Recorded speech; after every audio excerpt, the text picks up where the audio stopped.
ងងុយដេកពេកបើករថយន្តចូលលូអាចបរោះម្នាក់បានបើករថយន្តម៉ាក Samsung Galaxy iPhone S ពណ៌លឿងសបៃតងខៀវខ្ចីដែលមានពាក់ផ្លាកលេខ AC1C ដែលធ្វើដំណើរពីអ្នកលឿងទៅប៉ោយប៉ែតកាត់តាមផ្លូវកំពង់សោម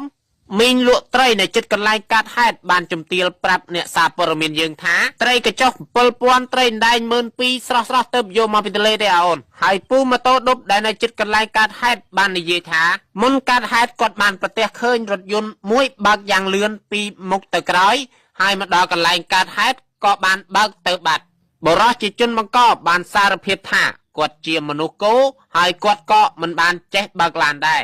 អ្វីដែលរន្ធត់លើសនេះទៅទៀតគាត់បាននិយាយថានៅក្នុងថ្ងៃកាត់ហេតុគាត់ក៏មិនបាននៅកន្លែងកាត់ហេតុដែរប៉ូលីសចរាចរណ៍បានទៅដល់កន្លែងកាត់ហេតុហើយហៅបបសអង្គុយស៊ីយ៉ាងប្រងើយគួរបញ្ជាក់ថាករណីនេះបង្កឡើងដោយរថយន្តបូមអាច